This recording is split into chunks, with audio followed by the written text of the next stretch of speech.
जब से Donald Trump ने वेनेजुला के ऊपर पूरा कब्जा कर लिया है, उनका सुबह स्टेटमेंट भी आ गया है कि कैसे अब जो ऑयल बैरल उनके पास था, वेनेजुला के पास था, उसको मैंने कब्जा कर लिया है और अब मैं उसको इंटरनेशनल मार्केट के अंदर मार्केट प्राइस के हिसाब से बेचूंगा। तब से उनके अंदर एक नया गुमान आ चुका है। जी हाँ, उसी गुमान के अंदर उन्होंने नए स्टेटमेंट्स पास करने शुरू कर दिए थे, जहां पे उनका सबसे पहला टारगेट बना इंडिया। जहां पे उन्होंने इंडिया को ये बोला कि पीएम नरेंद्र मोदी ने मुझे खुश करने की बहुत कोशिशें की थी। इनफैक्ट पीएम नरेंद्र मोदी खुद मुझसे मिलने भी आए थे और उन्होंने बोला था कि इतने साल हो गए और हम अब चेंज हो रहे हैं। और जो 68 अपाचीज हैं, उनका ये वेपन का नाम है, ये जो वेपन है, ये हमें अब मिल जाना चाहिए। और इन सब चीजों के ऊपर काफी तरीके की बातें चल रही थी। उन्होंने ये तक बोल दिया कि पीएम नरेंद्र मोदी ये तक बोल के गए कि मैं आजकल खुश नहीं हूं, क्योंकि इसलिए क्योंकि आपने हमारे पे 50% टैरिफ लगा दिया। वहां पे डोनाल्ड ट्रंप ने साफ साफ बोला कि हमने सिर्फ ये इसलिए लगाया है ताकि तुम रशिया से ऑयल खरीदना बंद कर दो। हाल फिलहाल में डोनाल्ड ट्रंप ने वेनेजुला के ऊपर कब्जा तो किया ही किया था, साथ में 30 से 50 बैरल तक के जितने भी ज्यादा तेल थे उसको अपने ऊपर कब्जा कर लिया है। उसका जो रेट मार्केट में जाएगा वो इंटरनेशनल मार्केट के थ्रू उसका रेट डिसाइड होगा, पर साथ ही साथ जो उसके पैसे आएंगे वो पूरी तरीके से यूएस प्रेसिडेंट डोनाल्ड ट्रंप ही मैनेज करेंगे। तो एक तरीके से उनके कहने के हिसाब से बात ये है कि ये जो पैसा आएगा ये दोनों ही कंट्रीज के हित में होगा। जबकि हम यहाँ पे अच्छे से समझते हैं कि किसके हित की बात चल रही है और किसके हित की बात नहीं चल रही है। उसी सौदेबाजी के बीच में पीएम नरेंद्र मोदी को बहुत तरीके का टारगेट करते हुए लोगों ने बोला गया। लेकिन अब जो डोनाल्ड ट्रंप ने अलग अलग स्टेटमेंट्स निकाले, जहां पर उन्होंने ये सारी चीजें बोली कि पीएम नरेंद्र मोदी मुझे खुश करने की कोशिश कर रहे थे और वगैरह वगैरह वगैरह वगैरह। लेकिन इस चीज पे हमारे विपक्षी दल ओवैसी साहब ने बोला कि पीएम नरेंद्र मोदी किस बात से डर रहे हैं, उनको डर किस बात का है, हम उनके पीछे खड़े हैं। यहाँ पे इतनी बड़ी करोड़ की पॉपुलेशन यहाँ पे बैठी हुई है और वो डोनाल्ड ट्रंप से लड़ जा रहे हैं। हमारी मिलिट्री अच्छी, हमारी ये अच्छी, तो वो लड़ाई क्यों नहीं कर लेंगे, वो डर क्यों रहे हैं, वो डोनाल्ड ट्रंप को जवाब क्यों नहीं दे रहे हैं। सुबह सुबह सुप्रिया श्रीनेत ने भी इस पूरे मैटर का फायदा उठाया और सामने सामने आके बोला उन्होंने कि क्या हमारे देश की पॉलिसी अब डोनाल्ड ट्रंप डिसाइड कर रहे हैं। डोनाल्ड ट्रंप ने जितने स्टेटमेंट्स दिए हैं, पीएम नरेंद्र मोदी उस चीज को गलत क्यों नहीं प्रूफ कर रहे हैं। आखिरकार बात क्या है, इतने देर से भगवादारी पीएम नरेंद्र मोदी इतने टाइम से चुप क्यों बैठे हैं। ऐसे स्टेटमेंट्स हमें विपक्षी दल के नेताओं की तरफ से आते जा रहे हैं। डोनाल्ड ट्रंप को अपना निशाना साध के ऑपोजिशन के लोग अब पीएम नरेंद्र मोदी को टारगेट करना शुरू कर चुके हैं। मिनिस्ट्री ऑफ एक्सटर्नल अफेयर्स से और पीएम नरेंद्र मोदी के ऊपर की तरफ से आज सच कोई भी ऑफिशियल स्टेटमेंट इस पूरी मैटर को लेके सामने नहीं आया है। डोनाल्ड ट्रंप ने एक और स्टेटमेंट दिया जहां पर उन्होंने ये बोला कि पीएम नरेंद्र मोदी ये बोल रहे थे कि आजकल मैं आपसे इतना खुश नहीं हूं क्योंकि आपने हमारे पर इतनी परसेंट टैरिफ लगा दी है। डोनाल्ड ट्रंप ने बोला कि अगर आगे जाके ये टैरिफ कम नहीं हुए तो इससे भी ज्यादा टैरिफ लगाने की आशंकाएं बढ़ सकती हैं, अगर भारत ने रशिया के साथ ऑयल खरीदने और व्यापार कंटिन्यू रखा जिस हिसाब से अभी तक रखा जा रहा था। यहाँ पे मैं आपको बताती हूँ कि किस तरीके से डोनाल्ड ट्रंप इस टाइम पर खेल रहे हैं। यूएस में आने वाला है मिड टर्म इलेक्शन नवंबर के अंदर, जहां पे डोनाल्ड ट्रंप की इस टाइम के डर की सीमा ऊपर जा चुकी है। उनके हिसाब से अगर ये इलेक्शन में भी उन्होंने सही परफॉर्म नहीं किया तो फिर उनको प्रेसिडेंट की पोजीशन से हटाया जा सकता है। उन्हें रिपब्लिकन्स को, जो उनकी पार्टी मेंबर्स हैं, उनको वार्न कर दिया है कि प्लीज अच्छा परफॉर्म करिए, वरना हमारी पार्टी और डोनाल्ड ट्रंप इस यूएस के गद्दी से नीचे होते हुए दिखाई दे देंगे। इन्हीं सब चीजों की वजह से डोनाल्ड ट्रंप आजकल डरे हुए हैं। डोनाल्ड ट्रंप ने पूरा का पूरा ये जो पूरा गेम प्लान है, ये वेनेजुला को कब्जा करने का, पीएम नरेंद्र मोदी को और प्रेशर में लाने का, ये सब चीजें सिर्फ इसलिए कर रहे हैं ताकि उनका जो ग्लोबल इन्फ्लुएंस है वो बढ़ता ही रहे। अभी तक हम 50% टैरिफ के साथ डील कर रहे हैं और साथ ही साथ हमारे विपक्षी दल हमारे साथ ना रहकर डोनाल्ड ट्रंप के सहपाठी बने पड़े हैं। अभी उन्होंने अलग अलग तरीके की क्लेम की, उन्होंने अलग अलग तरीके की बातें की। आज ये ये बोल रहे थे, परसों ये कह रहे थे कि इंडिया को हमने बोला था कि तेल अब कम खरीदे, तो अब इंडिया रशिया से तेल खरीदना कम कर देगा। इतना झूठ बोलते हैं डोनाल्ड ट्रंप कि जिसका कोई हिसाब नहीं है। उन्होंने देख लिया था कि 50% टैरिफ से इंडिया तस से मस नहीं हुई, तो अपने डर के घेरे में इस बार एक नई आशंकाएं और नई खूट लाने की कोशिश की है डोनाल्ड ट्रंप ने। हमने ज़ोरान मामदानी के तब बहुत तरीकों की भाषाएं और बहुत तरीकों के स्टेटमेंट्स, इस्लामोफोबिया, उमर खालिद, इन सब चीजों के ऊपर काफी चीजों की बातें सुनी जिससे इंडिया के अंदर मतभेद आ सके। अब डोनाल्ड ट्रंप भी उसी राह पे चल चुके हैं और इस मतभेद को की आग को और दूर तक ले जाने के लिए हमारे कांग्रेस के और इंडिया के और सारे ऑपोजिशन, या मैं बोलूं इंडिया ब्लॉक पूरी तरीके से शामिल हो चुका है। क्योंकि इनके पास जब बांग्लादेश में पूरा मैटर हुआ था, उस पर जब इनकी कोई भी राय और जो भी एसआईआर के खिलाफ बात कर रहे थे, जब वो सही साबित नहीं हुआ, तो उसके बाद से डोनाल्ड ट्रंप की आश्रय लेके ये लोग बैठे पड़े हुए हैं। आज मैं आपको बताती हूं कि डोनाल्ड ट्रंप किस तरीके से इंडिया के ऊपर दोबारा दबदबा और दबाव बनाना शुरू कर रहे हैं, किस तरीके से पीएम नरेंद्र मोदी की जो जीत है उस पर ये इनको एक तरीके की जेलसी फैक्टर आ चुकी है। देखिए, हम सबको पता है कि पीएम नरेंद्र मोदी ने इंटरनेशनली काफी अच्छे रिलेशंस बनाए हैं। अभी इस टाइम पर इंडिया इतना ज्यादा सामान यूएस में एक्सपोर्ट नहीं कर रहा है, साथ ही साथ उन्होंने और ढेर सारे अपने ट्रेड डील्स बनाने भी शुरू कर दिए हैं, जिसके अंदर अगर हम देखेंगे इस टाइम पर तो न्यूजीलैंड हो गया, फिर आपकी इथोपिया, ओमान, जॉर्डन, इन सारी कंट्रीज के अंदर पीएम नरेंद्र मोदी ने ना ही सिर्फ विजिट किया है, पर इनके अंदर अपनी मार्केट अच्छी बनाने की पूरी कोशिश की है। और किस तरीके से यूएस से डिपेंडेंसी हटाया जा सके उस पर भी काफी तरीकों से पीएम नरेंद्र मोदी लगे हुए हैं। कैसे यूएस से अपना ध्यान हटा के यूरोपियन यूनियन पे लाएंगे, तो ये पूरी तैयारियां पीएम नरेंद्र मोदी कर रहे हैं। लेकिन हम इस बार हम ये भी देखेंगे कि किस तरीके से यूएस प्रेसिडेंट डोनाल्ड ट्रंप ने यहाँ पे पूरा गेम खेला है। उनका सिंपल सा तरीका यही है कि कैसे मैं पीएम नरेंद्र मोदी को एक और बार ट्रैप करूं। क्योंकि अब आप देखिए, डोनाल्ड ट्रंप के पास आ चुकी है तेल की पूरी पावर, और डोनाल्ड ट्रंप को ये पता है कि इंडिया इस टाइम पे तेल का व्यापार कितना तेजी से कर रही है। इंडिया रशिया से ऑलमोस्ट 40% उनका पूरा जो तेल का एम्पायर, उसमें से 40% तो सिर्फ इंडिया ले लेती है।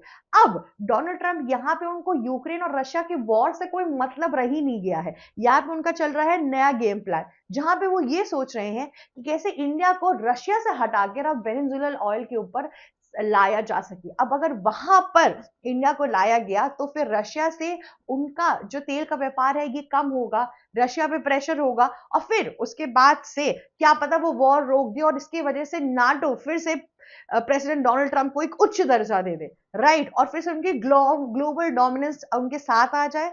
दूसरी ओर वो ये भी सोच रहे हैं कि कैसे उन्होंने जब इजराइल और गाजा का वॉर खत्म करवाया था, जो कि सिर्फ और सिर्फ पेपर पे खत्म हुआ, आज भी गाजा के अंदर अटैक्स जा रहे हैं, आज भी वहां पे शांति अमन नहीं आई है। उसी तरीके से मैं पुतिन के साथ भी करता हूं और इससे मेरा जो नया इलेक्शन है और जो मेरी गद्दी है वो बनी रहेगी।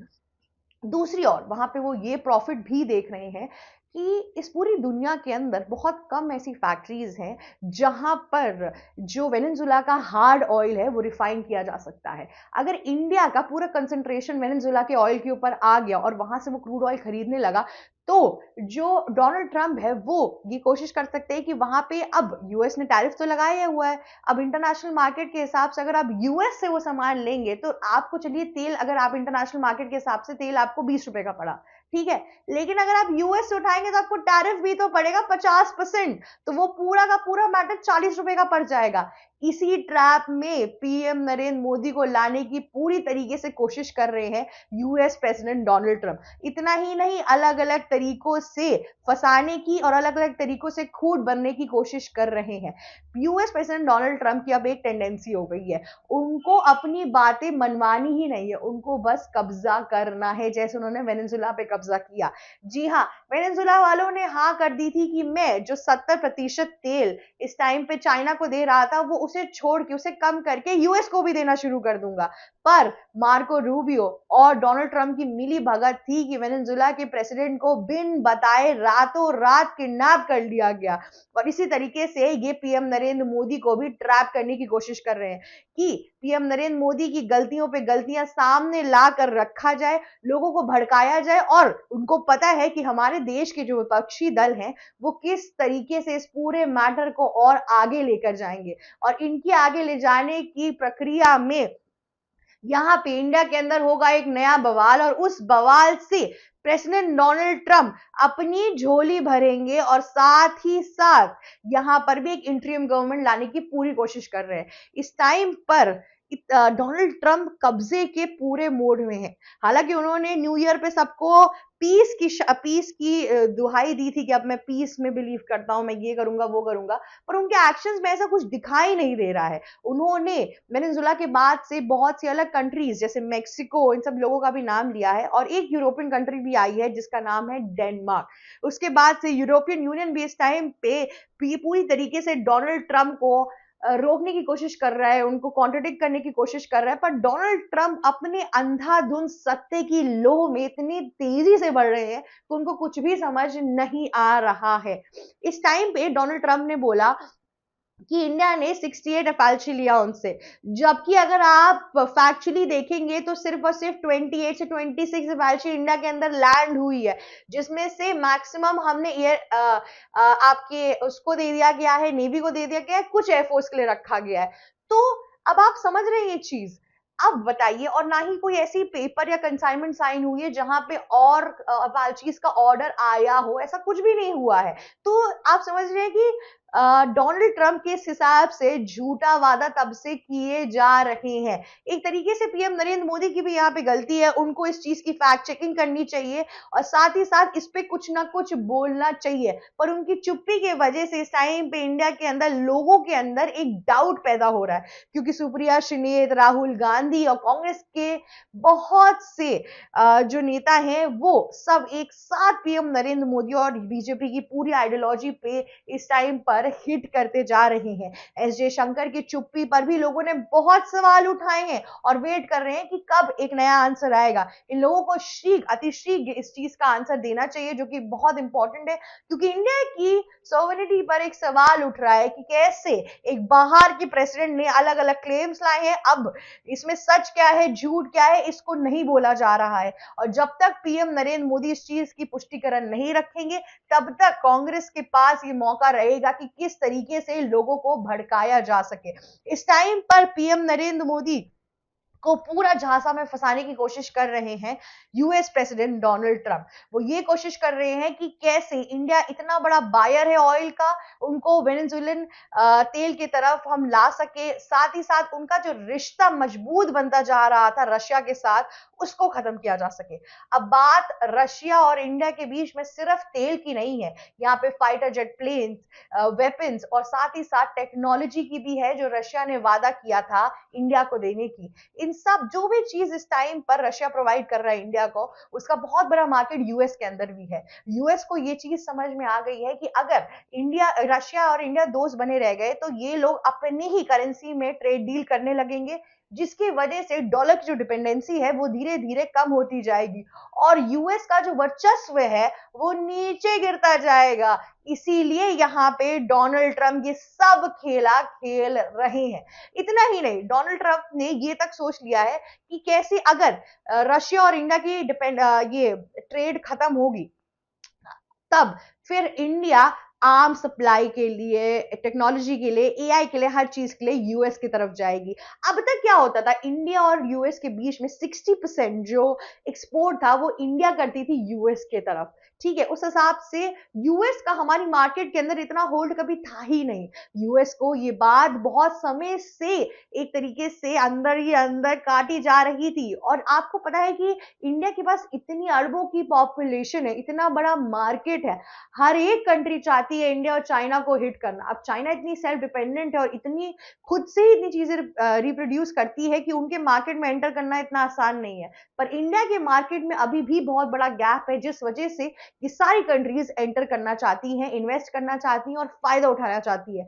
पर इंडिया अपने बहुत से सेक्टर्स को अभी भी नहीं खोलना चाहता है, जैसे एग्रीकल्चर, डोमेस्टिक, डेयरी और ये सब कुछ, क्योंकि ये सब किसानों का है और ये बहुत सेंसिटिव और पॉलिटिकली सेंसिटिव एरियाज हैं इंडिया के। अगर इनको खोल दिया गया तो ये बाहरी देशों के प्राइवेटाइजेशन को झेल ही नहीं पाएंगे और किसान आत्महत्या करते करते थक जाएंगे, तो भी इनसे राहत नहीं मिल पाएगी। पर यहाँ पर जहां हमारे विपक्षी दलों को यूएस प्रेसिडेंट डोनाल्ड ट्रंप की बातों को और चीजों को खारिज करना चाहिए, वहां वो उनका समर्थन कर रहे हैं एक तरीके से।